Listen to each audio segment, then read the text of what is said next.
say before we start that I've got a soundtrack above my head because my son's with his girlfriend and they need to play the music at 197 decibels just in case the people down the road on the left can't hear it, you know, just to make sure that they're having that community spirit so that the whole street can just enjoy the lull of their incredible music taste. I'm sure that all of you know what that's like if you've got kids. Their impeccable taste in music that you really enjoy banging through your walls, amongst other noises that bang through your walls that sometimes are quite disconcerting as a parent. That's all I'm saying. How are we all? Hope we're all okay. Got quite a few questions in tonight, but as I always say, my lovelies, make sure that if you have a pressing issue, you pop it in the comments. Particularly easy if you're on Facebook. Don't want to be just specific to one channel. I'm across all of them. But Facebook is pretty easy for Pete to just move over to the main area that I look at during this. Also, I've gone back to my roots, just to know, it is me. I'm not wearing a wig. It is actually my hair.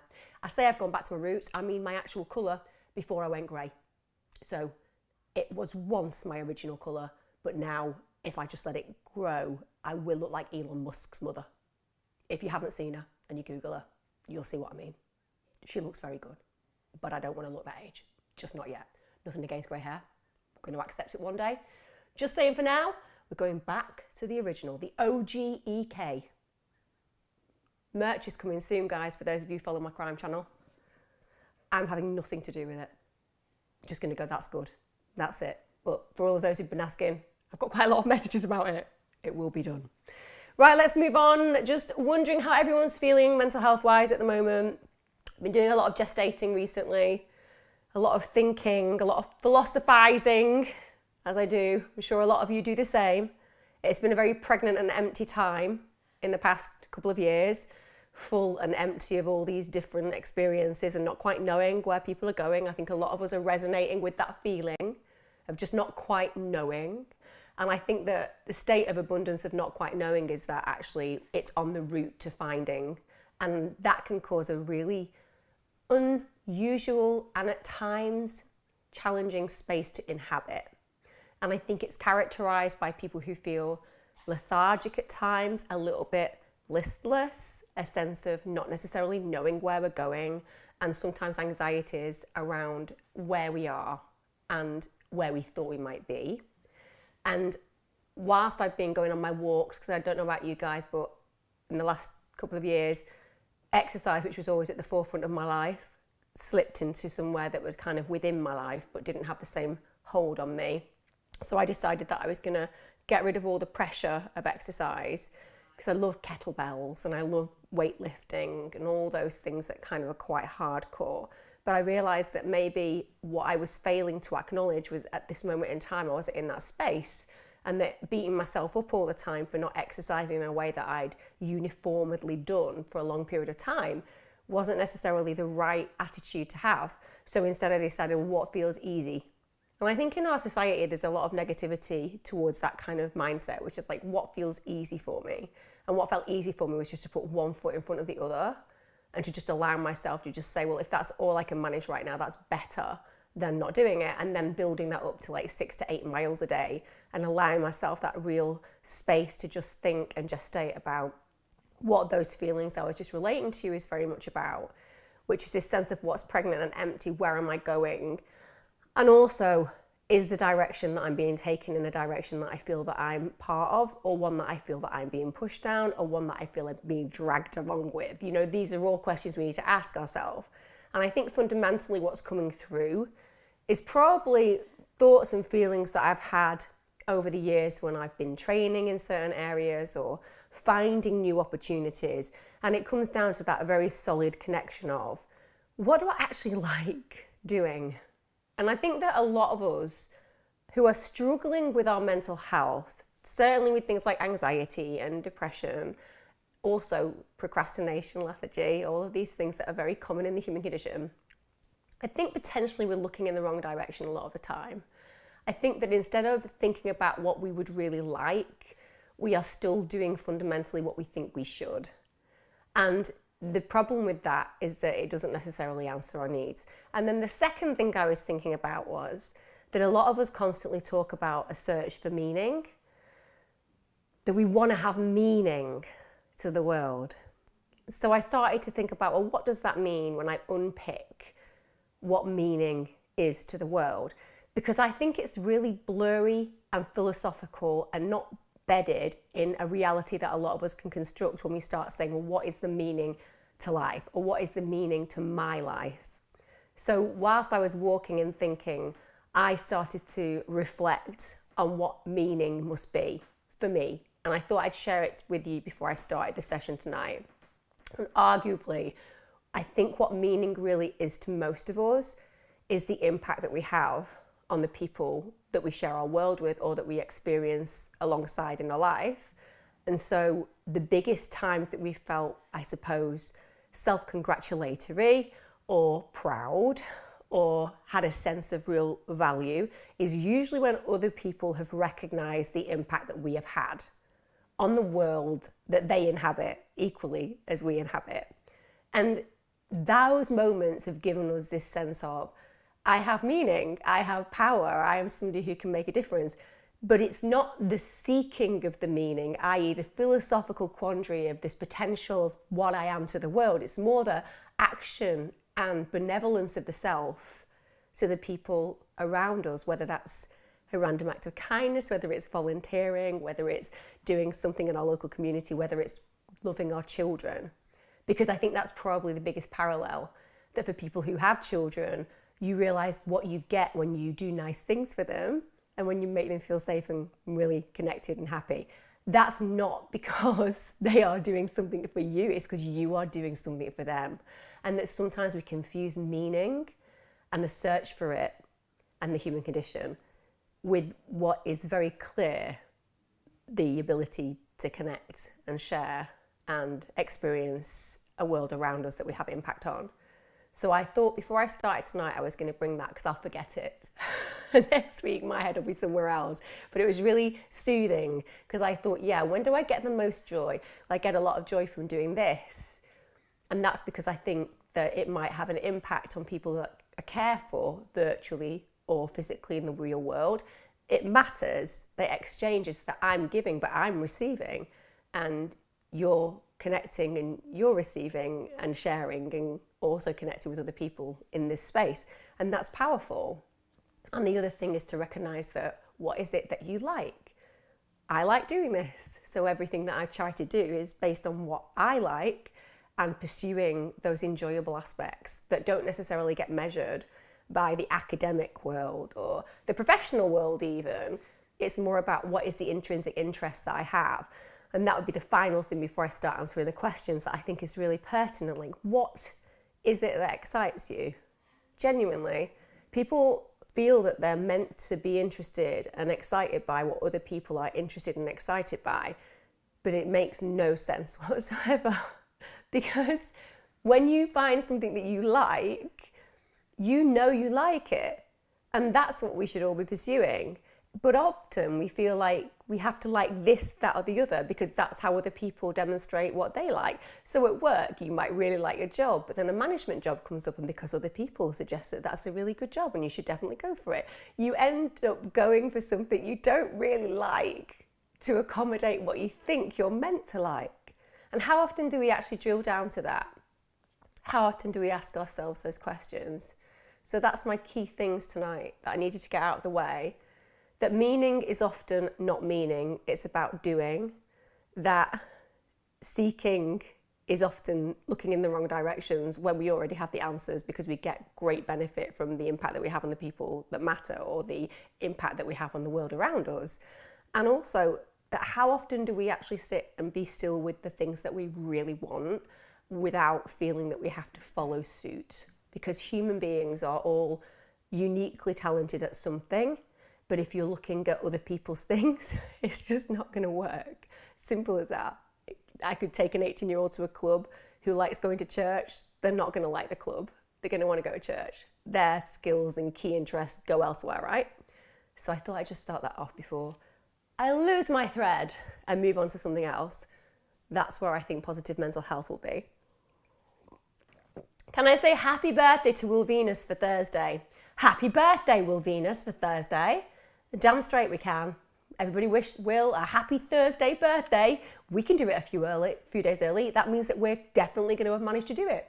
There you go. I could have like a little cake. I could put a hat on at the beginning of sessions and be like, birthdays this week. I'm hoping that you can help, Emma. I'm a rape survivor, happened 11 years ago, and I have no sexual feelings towards anyone, and it's really affecting my relationship with my wife, and I just wanted to know, is this normal and what can I do? See how I chugged that then? You know, a northern girl from working class background by the way that she drinks a cup of tea, let me tell you. And I will take anybody else on as a competitor in my cup of tea drinking. I only have a couple of teas now, don't drink coffee anymore, but do like a bit of tea with a little bit of sugar or honey. Right, so the thing about there is, as a rape survivor, 11 years since it occurred, if you haven't had some real professional help, it can be very, very overwhelming to even begin to unpick the impact.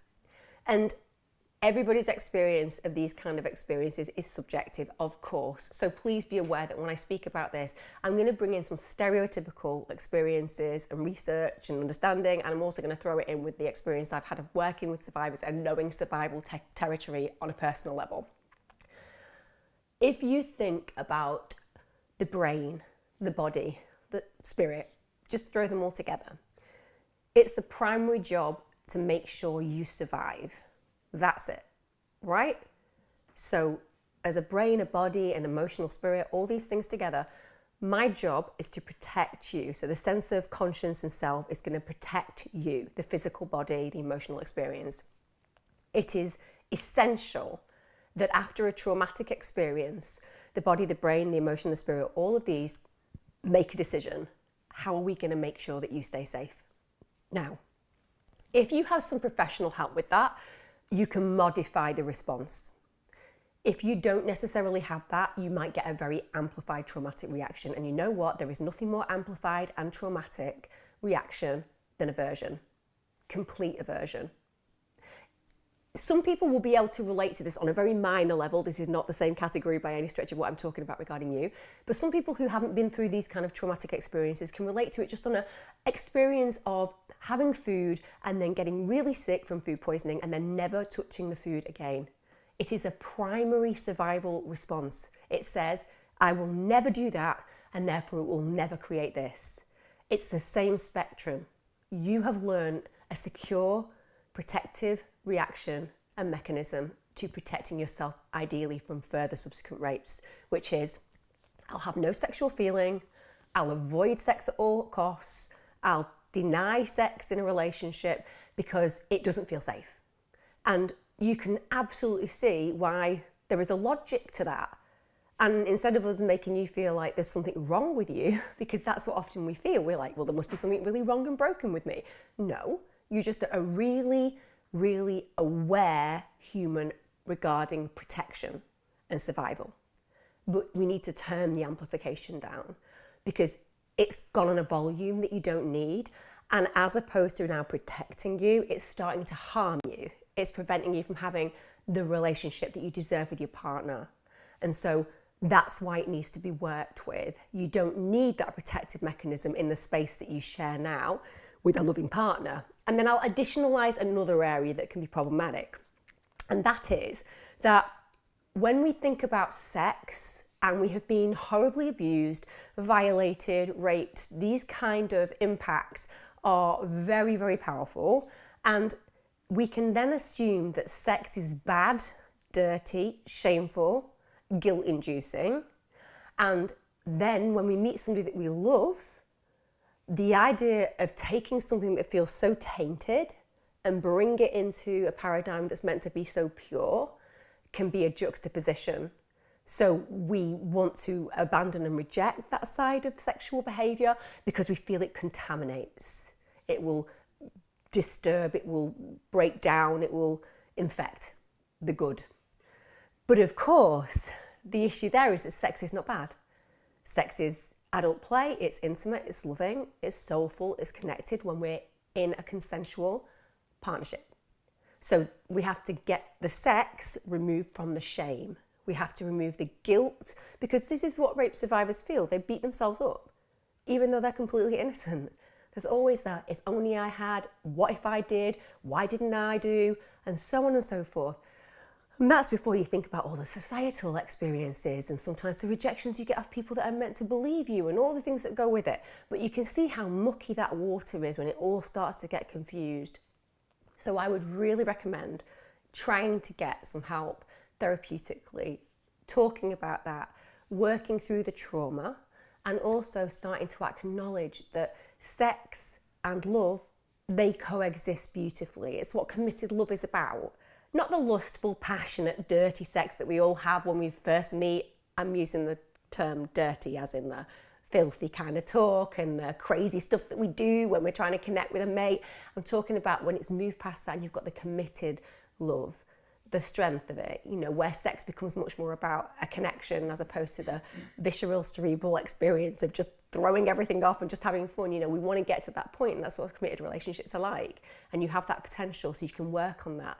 There are different things that you can look at as well. So not all trusts will be able to refer you for psychosexual therapy, but there is a psychosexual therapy available at places in the NHS. There's also private psychosexual therapy, which might be really, really helpful. But you could also look at something like EMDR, which you can get on the NHS with specialised clinical psychologists. So you can acknowledge that that is a possible route forward for you to desensitise some of those feelings of trauma. But the most important thing is to remember that you are not broken. There is nothing wrong with you. You've just got an amplified reaction of protection. And that means that there is a part of you that's like, damn straight I'm a survivor. No one's ever going to get a chance to do that to me again, right? And that's a brilliant part of you, because you're like, I know my worth and nobody's coming close. But when it gets to a point where it interferes with the very things that make us feel safe and close, we need to challenge that. And that's what I'd say is really important for you to do right now. So I hope that I've covered those bases, and certainly in my experience of working with people, they're the areas that we work on. Hi Emma, I'm really fortunate that I presented in front of a funding panel a few weeks ago, and they granted me funding not only for a 3-month residential placement, but 6 months residential to sort my head out. This is something I've wanted for so long, but whilst I'm waiting to be there, I've gone into the worst self-destructive behaviour. My perfectionist tendencies have meant that I've never been awarded funding in the past. I have a lovely job, master's degree on the side, so no one took me seriously. Now they've taken me seriously, I'm really scared of going. That makes perfect sense. Look, any new experience is scary. Okay, this is an experience where you're going to get a residential placement, but imagine getting the job of your dreams. Imagine finding the guy that you really like or the girl that you really like and not knowing whether they kind of like you and wanting to go on that first date. These are examples of us feeling incredibly nervous, incredibly worrisome, and often catastrophizing about the potential of things going wrong. Because if it means something to us, if it matters to us, then it has intrinsic value and worth. And if it has intrinsic value and worth, we may lose it. And when we really wanted something and then we're confronted by the possibility of losing it, or not succeeding within it, or failing within it, suddenly it's very loaded. You've worked really hard to get to a point where the object of your ideal would occur, in this case, a residential placement. You've had people go, you are right, this is something that we think will work for you, and this is how it's going to be funded. And now it's that sense of, one, people believed in you, as in they do believe that you're deserving. Secondly, you can kind of go, oh, I fought for this, and now I've achieved it. But that then sets a whole new agenda, because you want it to have an impact. Imagine fighting for something, believing that this was what was going to work, and then finally getting to a point where it's possible.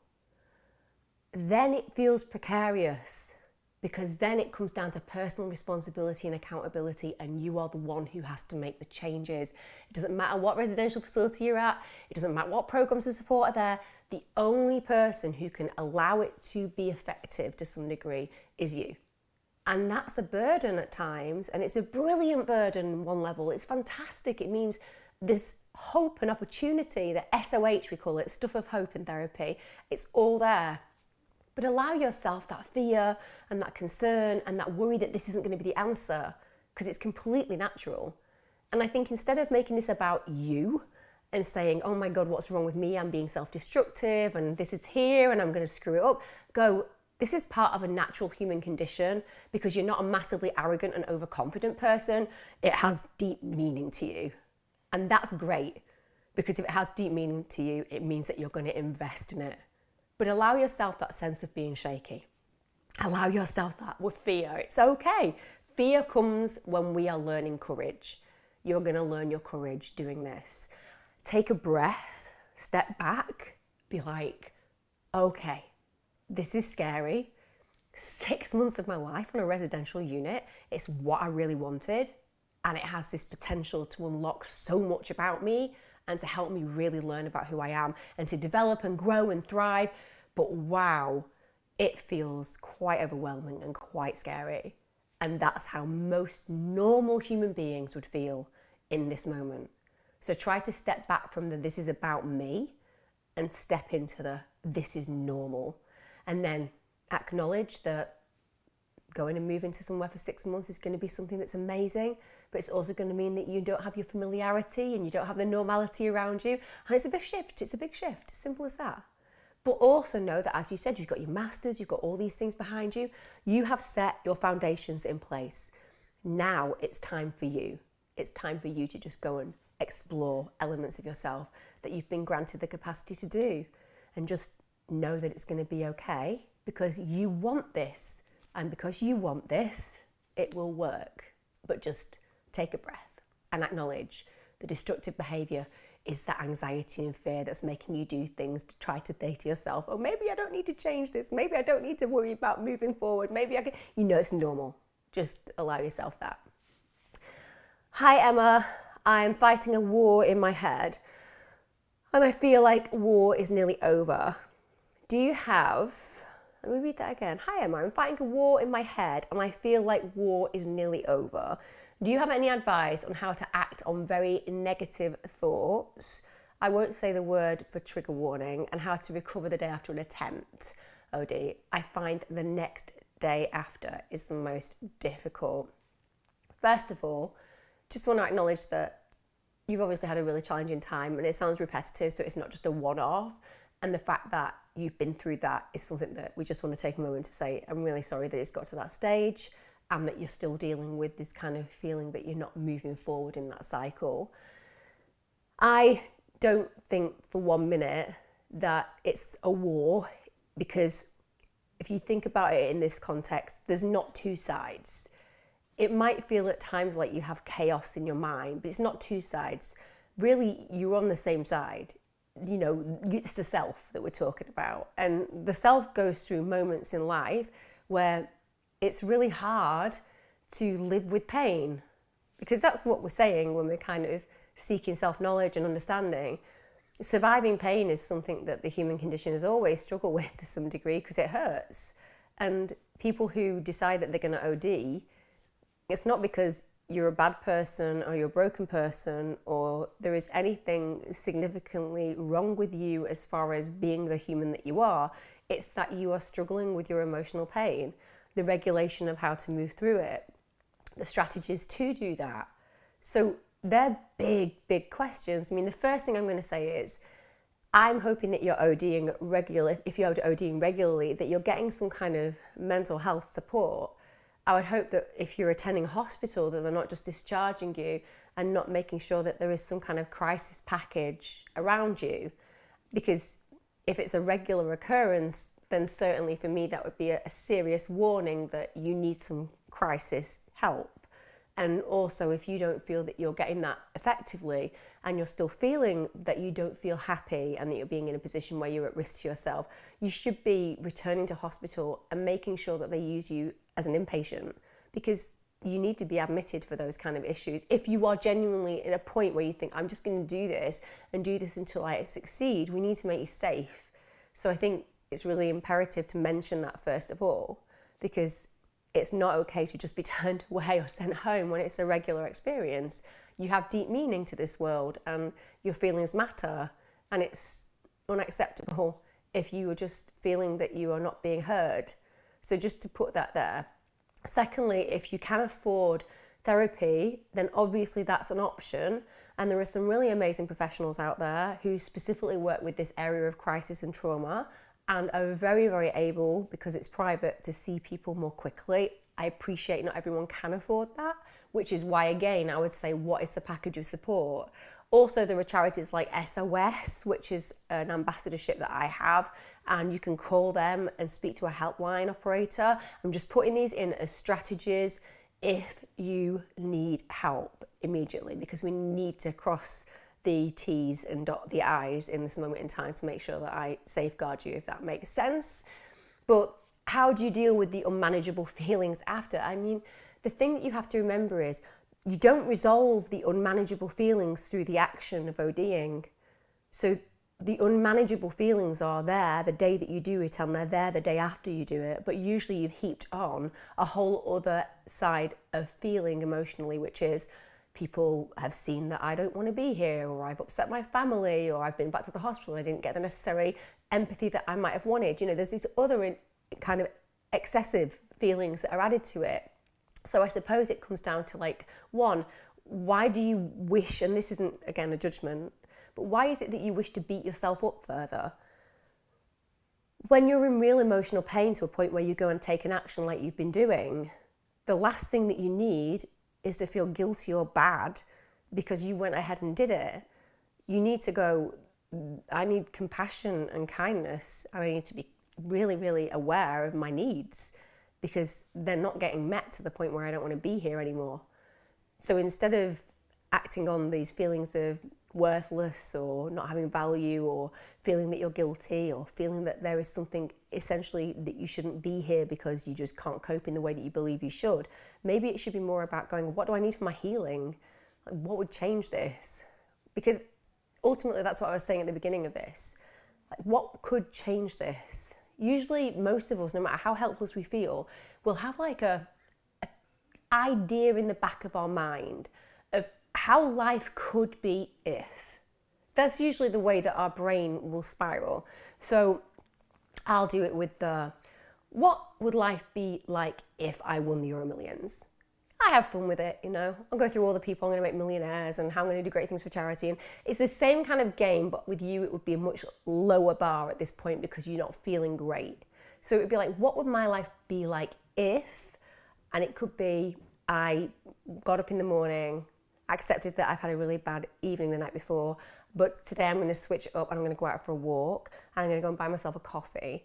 I'm just going to sit and allow myself to watch people walk by.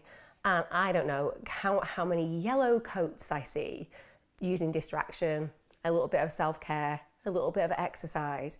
What would my life be like if I decided that instead of taking an OD, I would actually just call somebody and say, I need to express my pain. You know, what would my life be like if I allowed myself to believe that the dreams that I had, that maybe I've forgotten about because life has been tough, that I could genuinely realize them? What would my life be like if? And often when I'm struggling, I'll play that game. I'll play that game and have done certainly through the traumatic periods in my life, and do right now. What would my life be like if? And it's amazing what comes from it, because I'm basically action planning and mind mapping in the moment of doing it. And you can literally sit down and do that. So I would ask yourself those questions like, how can I deal with the unmanageability of the experience of the night before's actions? Well, you can't. It happened. So it's done. What you can deal with is the present moment and how to shift that. That's the key as far as moving through some of those experiences. Otherwise, I'm just static. If I'm only looking at how to change what happened last night, well, I can't. It's never going to happen. It's gone. So if I'm literally focusing on that, then I'm never going to be anything but static and stuck. I can instead focus on this right now. Like me now in this dialogue, I can't change what I said 5 minutes ago. So I can only do right now what I'm trying to project to you in this moment and do the best I can. And if I need to adapt that and change it, well, this is the moment I'll do it in. So that would be what I'd be saying, like the what would I do if? And then the action plan's okay, what will I try to do differently today? And as I said, that can be minute detail, from going and making sure that you buy a nice lunch. These mini miracles and moments are tiny. They create gratitude. They remind us of the meaning of just our moments. And also they help shift that real deluge of depressive experience when we're focusing on things that we can't change. But having said all that, if you're constantly feeling that you're in that cycle, they need to do more for you. You know, it's horrible to be in that space. It's horrible to be in that space, and just to acknowledge that as well, and to acknowledge that you've had a really difficult time. Hi Emma, it's Sarah. I've got a big question. I like that. I've got a big question. If I'm a negative person, how can I really change? So, number one, no one is really a negative person. No one. Okay, I will concede that maybe 25% of our temperament is fixed. I will concede that. There is DNA involved. Some people come out of the womb and just like bounce into what seems like a Disney princess movie, just singing the way through life. And you know, some of us get that 25% push. And that 25% push is really great when we also get fabulous parents, a nice postcode, lots of opportunities, and a basically nice experience when we attend school and so on and so forth. And it reinforces that positivity. And so our temperament doesn't just exist DNA-wise, it thrives in all these epigenetic factors, you know, in our whole experience of just process and personality and experience with family. So some people get a bit luckier than other people. But the rest of us, like, it's all about working it. So, for example, I would say that I am a realistic optimist. When I'm training people in optimism, this is what I will say. I'm quite a realistic optimist, but a realistic optimist does not mean that I do not go through pain, and I certainly do not avoid things like trauma, right? So I'm still feeling all the things that I feel, but I choose to feel them in a way that I know are temporary. That's really important. So when you're talking about being a negative partner or a negative person per se, you're then stereotyping yourself and essentially putting yourself in a box, and that box is fixed, right? I'm a negative person. I am a negative partner. So now there's inflexibility. What can you do about that? Well, nothing, because you are it. So it's more, why do I behave negatively? Why am I behaving negatively towards my partner? So this is then flexible. This isn't fixed. What is it that you choose within your negative actions to affect in your relationship? Or what impact does that negativity have on the world around you that works for you to some degree? Now that can be really challenging because we're like, well, nothing negative will work, but of course it does. Of course it does. If I'm negative in a relationship to my partner because actually I have some frustrations and resentments about my own life and I don't want to take responsibility and accountability for them because that would mean acknowledging that I have these issues, then I'll just project it onto them. It won't work. Invariably, I'll just still feel as stressed and resentful, maybe a bit more hostile and critical towards them, but I'm basically asking them to change when it's me that needs to do the changing. So if I move away from the idea that I'm a negative partner or that I'm a negative person, and instead I say, why do I allow myself to use these particular negative feelings and thoughts, project them into different areas of my life, and then look and think, why have I done that? Well, that's because of the need to return to this state of personal accountability and responsibility. Like, instead of doling it out to others or acting like this in the world because it gives you something back, even if that's not great, at least you know the territory because at least it's always negative and so on and so forth. It's bringing it back to that, okay, well, what about if I maybe am blessed to some degree with, a good partner, but I have this negative temperament at 25%. So I've got this 75% that I can play with. Well, it comes down to practice. It's really important to practice. You have to practice by doing things like reframing. So, like I said, I think I'm more on a temperament level sensitive and probably a little bit negative, but I'm a realistic optimist because I work hard at it. So what you have to do with reframing is go, well, let's think of an example. An example would be, I wanted that job and I didn't get it. And now I've got to accept that I'll just never get a job like that. It's never going to work out for me, right? So that's fixed. It's black and white thinking. It's completely inflexible and it's all or nothing. Simple as that. So I may as well give up. Whereas if I go, well, I went to get a job today, I didn't get it, it was a great job, but at the end of the day, I've learned how to do better in my interview. I recognise that I definitely want this job because I felt really down afterwards and realised that it must be because I've got great meaning in the idea of achieving that. And it's great to know that I've got that enthusiasm and I've got that optimism about the potential of the future. So now I've got all to play for and I've taken the experience and I've used it to reaffirm and also to remind myself that there's always that hope. It's exactly the same situation, just with a completely different outcome, right? And the thing about impact in our world is that often, and don't get me wrong, I'm not calling you lazy when I say this, but it's often lazier to go, well, I'm just really negative. I'm just a pessimist. It's just the way I am. It's like, that's lazy, isn't it?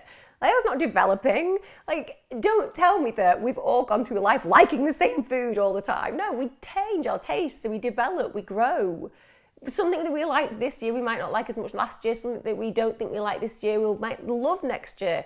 We change, we grow, we evolve. So the idea that we have this is who I am and it's fixed, that's just a really redundant way of exploring the self. Like, you are full of potential and possibility. But sometimes it comes down to making a concerted effort to do things like reframing, to, again, make sure that you practice gratitude. If you've got a partner and you're critical of them and negative towards them, practice gratitude. Notice, what is it that they do that enhances your life? Like, don't get me wrong, for some people, the reason you're negative to your partner is you don't actually like them very much. So your relationship isn't that great. And if that's the case, you might want to work on whether that's something you want to maintain in the future. However, when you know you're being negative towards your partner, and I can own this, I have periods where I really have to catch myself. I say to my husband, I'm critical, because there is a part of my brain that's like, why don't you do things like me, right? And that's the part of my critical brain, and everybody who has a partner in the history of human race will know that voice, right?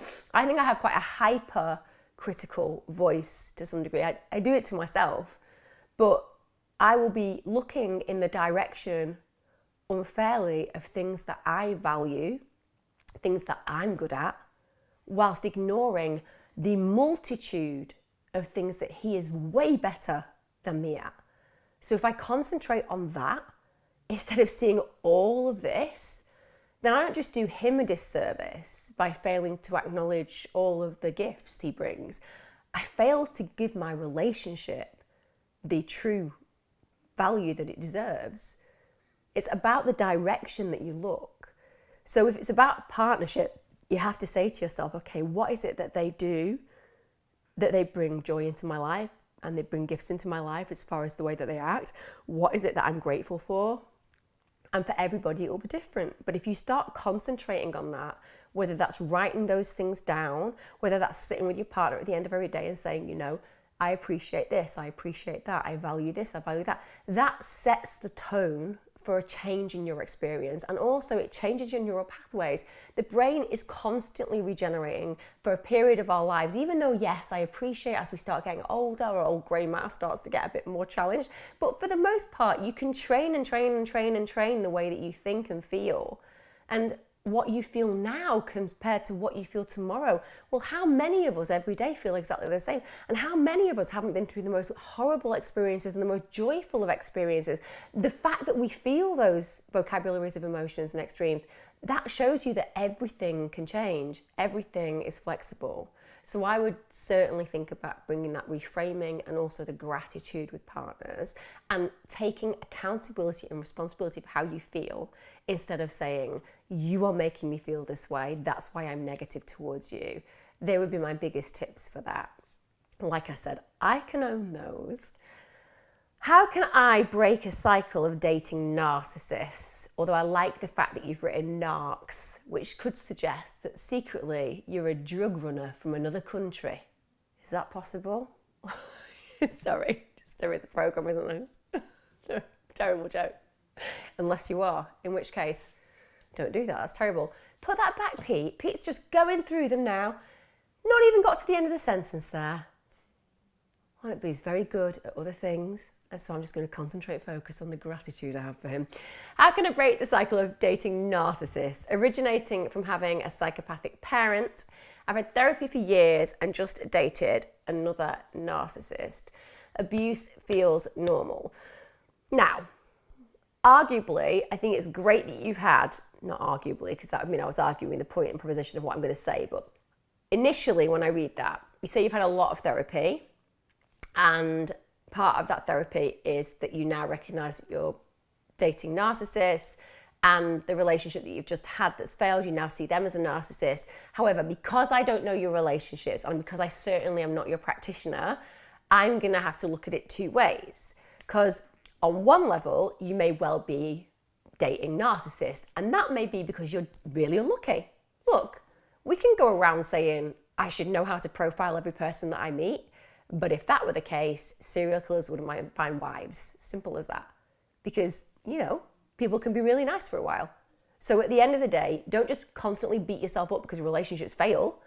Relationships fail. Also, everybody who's got a failed relationship, we don't think about our ex as a great human being.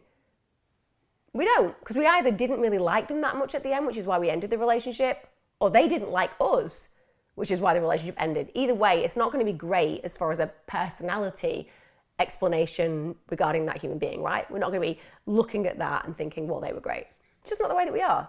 So on one level, it could be that you, when a relationship ends, are, shall we say, more sensitive to their disposition and certain attributes of their disposition that makes you feel that this is because you have a cycle of dating narcissists or psychopaths.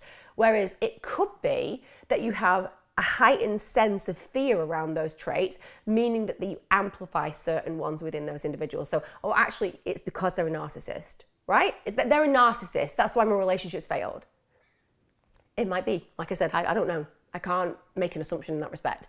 I'm just saying it's really important as a human being to go, oh, wait a minute. Is it that they're a narcissist? Or is it that there are things that happen in my relationship with people that allows others to exploit some of my characteristics that I then learn to really resent, and that fractures the relationship, which arguably could be, do I need to know how to ask for what I require more? Do I need to have less flexible boundaries where they get to behave really badly at times and then I reinforce that that's acceptable because of their forgiveness that I give them? Do I need to do a little bit of work on my expectations of what's right and wrong in a relationship? Could it be that maybe I need to start saying, I demand this if you want to be my partner early on, so that I don't get to a stage where they fail me, because I've made it very clear early exactly what I would expect. So that's one level, which is that maybe it's about you taking some responsibility for the relationships being the relationships as they are, and exploring whether they are actually narcissists or whether it's just that there are tendencies of them to be selfish and egocentric that make you then go, oh my God, this is a narcissist. Now, I don't know. This person may be a narcissist. They may have abused you. They may have stolen from you. They may have cheated on one of your friends. They may have exploited you on a range of levels. Because if we're talking about narcissists, that's what they do. And the reason that I say that is because I think the word is used a lot and it's unhelpful and unhealthy for people, because a narcissist will bleed you dry without any conscience, exploit you without any conscience, and basically use you as much as possible for their own gain and not really care at all about you as a human being. And if that's the case, that's awful for you. But like I said, you have to look at whether that's been the experience or whether there's a bigger picture and a bigger story to tell about how you can change the way that you expect things in a relationship so that you get better, that you deserve, as you will deserve better if you've been in situations like that. If you are genuinely in a situation where you keep meeting people who are narcissists, and again, that's going to be rare. There aren't loads of narcissists around, particularly narcissistic personality disorder. It's not a really popular classification. So if you have stumbled across another person, one, that could be bad luck. It really could be. Secondly, it could be that you are open-hearted and you bring people into your world and you open yourself up vulnerability-wise. And this means that if they have those tendencies, they are going to use that quickly to get what they can from you, and that's going to make you feel all dried up. But it could also be that you have these forgiveness tendencies that you allow people who behave badly to behave badly around you. And again, that's not a blame thing. I'm saying that if you've been brought up and you feel like your psychopathic parent has done that and made you feel that you just have to accept the unacceptable, then we have to stop not accepting the unacceptable, right? And the earlier you can do that, you can't stop somebody that's charismatic, funny, charming, walk into your life and not sweep you off your feet, because that's what people who are charming, wonderfully charismatic and interesting do. So like, why would you know that you were dealing with a narcissist? You only know once their behavior starts to become more problematic. But the point where they go even that much into the territory that reminds you that that's unacceptable, that's how you cut them off and you don't waste your time.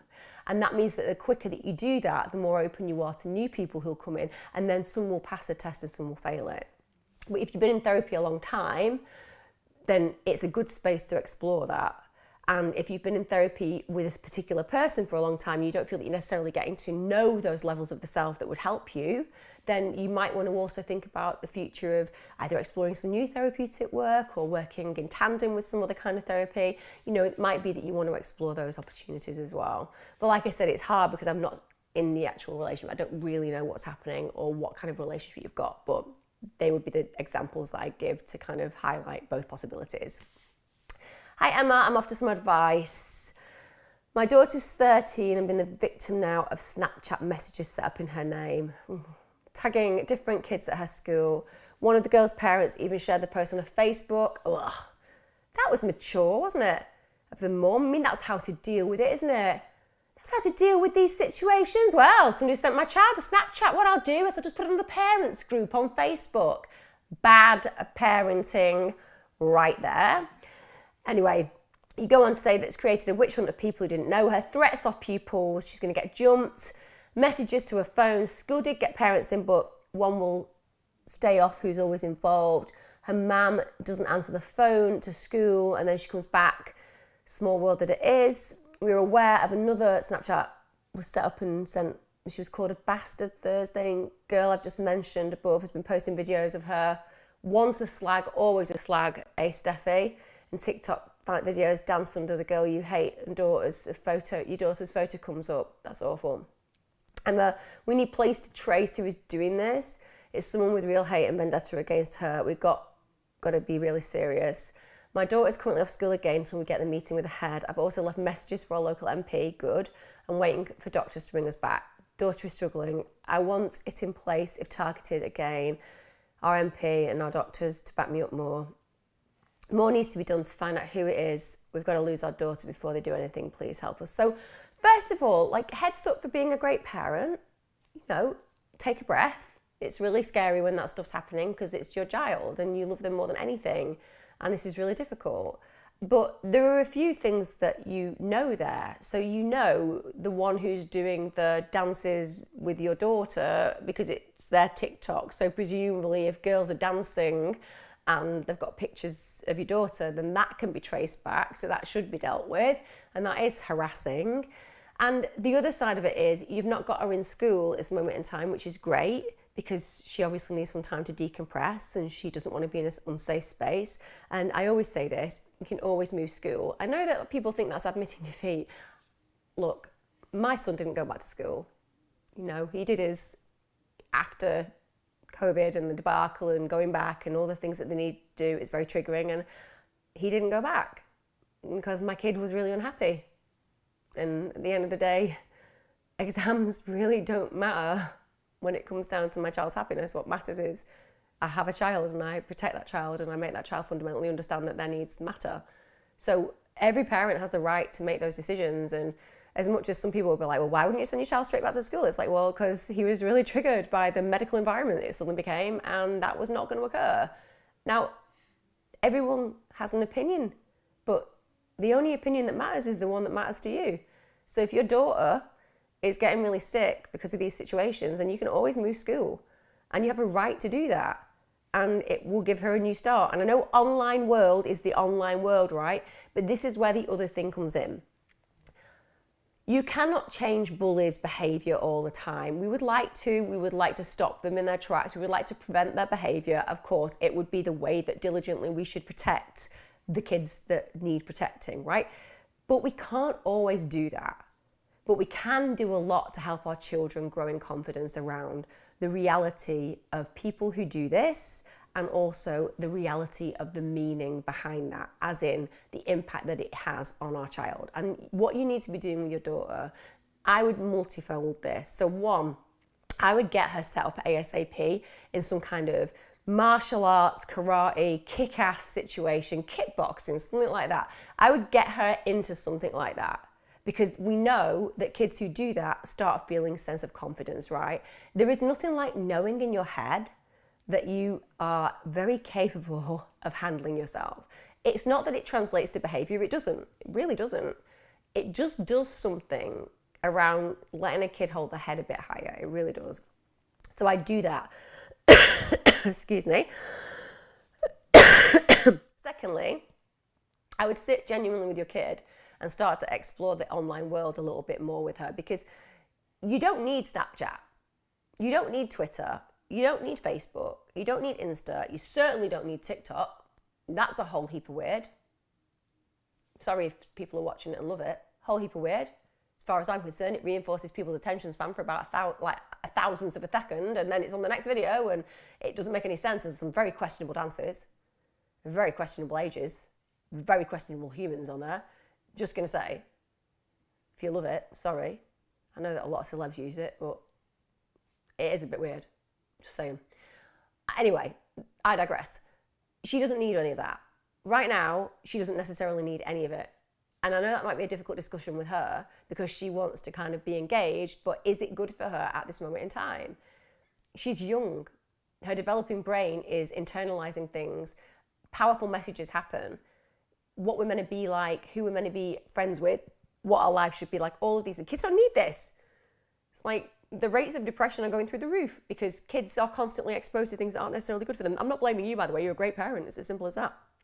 Everything you're doing is right. But I'd look at what can you manage behavior-wise better for her. And that's her online world. That's her exposure to these people. That's the way that you, as you are doing, protect her and make sure that she feels safe. It might be that you move schools for her. It might be that you ensure that she has some home education until she's ready to return to that environment.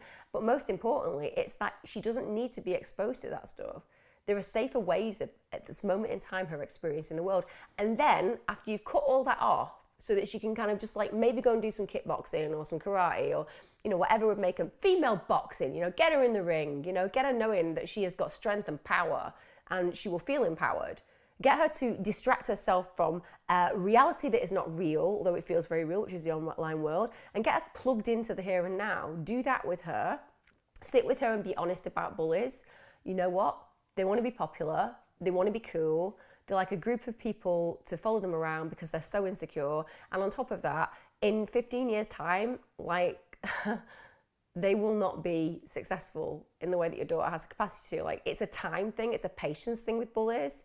It's like, it doesn't always, well, it rarely works out for them in the long term. They put all their energy into things that aren't actually that positive. It's because they're not putting energy into things that are. So the success levels to a lot of degrees in that respect, particularly with girls. And the thing is, bullies with girls, and this is what all the research says, girls who are bullies, because we can't physically aggress on the whole, it's not seen as a feminine thing to do. And bear in mind, like, I'm like not a feminine person when it comes down to the way I am in life, but I've still been indoctrinated by being a female. And there are these really powerful messages, which is like, you have to be peaceful, you have to be nurturing, you have to be empathetic and all those things, which is great until, you know, you want to get into a fight with somebody. And then all those brain things are like, you can't get into a fight with somebody because that would be non-feminine. That's not appropriate culturally for you, blah, blah, blah. Blah. So what do girls do? Girls reputationally damage, they bitch about each other and they gossip. So that's how girls get away with being aggressive, right? That's the standard, because we're not allowed to do what boys do. Boys just go and punch each other, which ironically probably gets it over with quicker. It's also why obviously horrible things happen to boys, like stabbings and shootings, but girls reputationally damage, gossip and bitch. We know that. There's a massive wealth of research on it. That's what's happening to your girl. She's got seen as a vulnerable person, exploited for that vulnerability, probably jealous of her. There's probably things going on that you won't see as a parent, but that they feel envious of, or they think that she's vulnerable because, you know, they can make her more isolated and so on and so forth. But really, you have to help her to see that the only way that she can change this is to not have the connection of caring and having meaning around those things with those people. Now, that side, when you're doing that with her, that work with her, the other thing is the school. Like you said, look, if I was a school, I would be like holding classes and assemblies, and I would put in a very serious no-go zone around her. I mean, literally, I would have a school assembly about it, and I would be like, right, there is a very clear consequence to any actions here, and I'm going to believe the girl who's being bullied. So this is how it's going to go. If any of you step out of line, you're going to be expelled, excluded, whatever the term is now. I would literally go that far. It's a very quick way of ending the issues. And I would be like, online, in face-to-face circumstances, if she so much as whispers that you've looked at her wrong, I would come down as hard and as fast as that, and I would give them consequential action, i.e., we are going to be very clear. This is not going to be a grey area. It will be, if you do this to this girl, this will be the consequence. Are you clear? Because if you are clear, I know I've treated you fairly when I kick you out because you did it wrong. You broke that rule, and so on and so forth. I would bring it in that hard. And if they don't come through with it, I would go to the local education authority and I would start saying that I was looking at taking legal advice, and I would push it that way. But the main thing with your daughter is don't push her back into that situation. I agree with you completely. The other thing I quickly bring in as well is you can look at worst, if you're really, really worried about the long-term impact for her, there are a range of inter-GCSEs allowed that you can go online and she can study. It isn't the cheapest thing in the world. I think it costs about £3,000 to educate your child with one of the e-schools, but they are absolutely brilliant. I know a good few people who did it last year, because one of the things I was going to do, I was going to get my boy educated at home, and basically we did distance learning instead. But I did speak to a few people, all who went and did inter-GCSEs, and they did brilliantly, absolutely brilliantly. So look at those options as well. But don't get jaded, and remind your daughter the most important lesson that we can teach our kids, which is this is temporary. It feels eternal when you're that age. It feels like it's never, ever going to shift, and it's always going to be bad, and you need an adult to go, you know what? It's going to change. And it's going to be a moment in time that you'll always remember, but it's fleeting. And one day, you're going to look back at those girls who did those stupid freaking TikTok videos, and you're going to be like, I mean, come on, you absolute doofus. How stupid do you look doing that daft dance? You need to bring that into her perception. Because at 13, you think that everything lasts forever. You'll always be the girl called the slag. Or in my day, you were a dog or a slag. Everyone remembers it. My day, the 80s, you were a dog, worst thing in the world. Now, if somebody called me a dog, I'd think, I have 4, I'd choose to be any of them. Knock yourself out. But you know what I'm saying? You've got to bring it into that state of this is temporary, this is fleeting, it feels eternal, it's going to be okay. And just keep reinforcing that, all right? Hope you're all okay, chaps. Oh, Leanne, I've just seen we're meeting you in person soon. Oh, love that. Well, I mean, obviously we'll all be meeting each other in person when I've got my flipping cult, won't we? With our t-shirts. With cult written on. But we could have CU, and then we could have a star and a T, and then people would think we were being really rude, but we'd know it meant cult. They'd be probably more offensive to people though, wouldn't it, if they thought it was the other one? It's a group for them. I definitely shouldn't go into design, should I? Don't deny it. You'd all be on here now getting them if I'd done those, wouldn't you? You'd be like, yeah, we're all going to wear that. We'll know what we're talking about. All right, chaps, I'll see you soon. See you on Wednesday if you're joining me for my my crime channel. If you don't watch my crime channel, why don't you? Answers on a postcard, right? You'll be able to get my address offline. It got posted ages ago, and then I did the same by mistake. So just use that. Take care, chaps. Bye.